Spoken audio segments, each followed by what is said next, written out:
ಎಲ್ರಿಗೂ ನಮಸ್ಕಾರ ಸ್ನೇಹಿತರೆ. ನಮ್ಮಲ್ಲಿ ಒಂದು ಸರ್ಕಾರಿ ಹುದ್ದೆಯನ್ನ ಅಲಂಕರಿಸಬೇಕು ಅಂತ ಅಂದ್ರೆ ಆತ ಕಾಂಪಿಟೇಟಿವ್ ಎಕ್ಸಾಮ್ಸ್ ನ ಕ್ಲಿಯರ್ ಮಾಡಿ ಟಾಪ್ ಅಲ್ಲಿ ಬಂದ್ರೂ ಸಹಿತ ಆತನ ಕಂಪ್ಲೀಟ್ ಸರ್ಟಿಫಿಕೇಟ್ ಜೊತೆ ಪೊಲೀಸ್ ವೆರಿಫಿಕೇಶನ್ ಕೂಡ ಆಗುತ್ತೆ. ಐ ಮೀನ್ ಪೊಲೀಸ್ ಸ್ಟೇಷನ್ ಅಲ್ಲಿ ಪ್ರೀವಿಯಸ್ ಡೇಸ್ ನಲ್ಲಿ ಯಾವ್ದಾದ್ರು ಅವ್ರ ಮೇಲೆ ಕೇಸ್ ಫೈಲ್ ಆಗಿದೆಯಾ ಅಥವಾ ಏನಾದ್ರೂ ಕ್ರೈಮ್ ಮಾಡಿದಾರಾ ಅನ್ನುವಂತಹ ಅಷ್ಟೂ ವಿಚಾರಗಳನ್ನ ವೆರಿಫಿಕೇಶನ್ ಮಾಡ್ತಾರೆ. ಆಯ್ತಾ, ಆದ್ರೆ ನಾವು ಎಂತ ದುಸ್ಥಿತಿಲಿದ್ದೀವಿ ನೋಡಿ.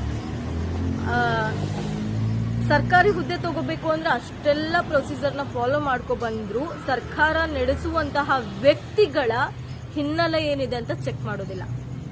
ರಾಜಕಾರಣಿಗಳು ನೋಡ್ಬೋದು, ರಾಜಕಾರಣಿಗಳ ಮೇಲೆ ನೂರಾರು ಕೇಸ್ಗಳಿರತ್ತೆ, ಸಾವಿರಾರು ಕೇಸ್ಗಳು ಪ್ರಸ್ತುತದಲ್ಲಿ ನಮ್ಮನ್ನ ಆಳುವಂತಹ ರಾಜಕೀಯ ವ್ಯಕ್ತಿಗಳ ಕೈಯಲ್ಲಿ ಇದೆ.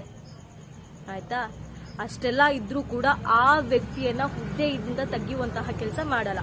ನಾವು ಒಂದು ಸರ್ಕಾರಿ ಕೆಲಸವನ್ನ ತಗೋಬೇಕು ಅಂದ್ರೆ ಅಷ್ಟೆಲ್ಲ ವೆರಿಫೈ ಮಾಡೋರು.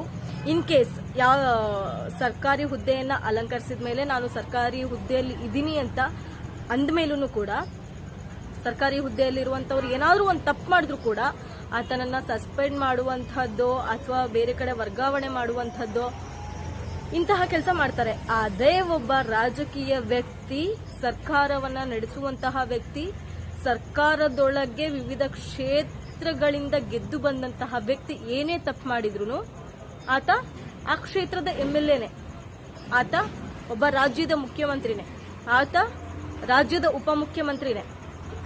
ಆತನನ್ನ ಮಾತ್ರ ಕೆಲಸದಿಂದ ವಜಾಗೊಳಿಸುವಂತದ್ದು ಅಥವಾ ಅಧಿಕಾರದಿಂದ ಕೆಳಗಿಳಿಸುವಂತಹ ಕೆಲಸ ಮಾಡಲ್ಲ.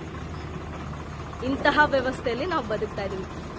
ಲೈಕ್ ಸರ್ಕಾರ ನಡೆಸುವಂತಹ ವ್ಯಕ್ತಿ ಇವತ್ತು ಸಂಬಳ ಕೊಡಬೇಕು ಅಂದ್ರೂ ಆತ ತಪ್ಪು ಮಾಡಿದ್ರು ಪರವಾಗಿಲ್ಲ, ಆ ಸಂಬಳವನ್ನ ತೆಗೆದುಕೊಳ್ಳುವಂತಹ ವ್ಯಕ್ತಿ ತಪ್ಪು ಮಾಡಿರಬಾರ್ದು. ಇದು ನಮ್ಮ ವ್ಯವಸ್ಥೆ.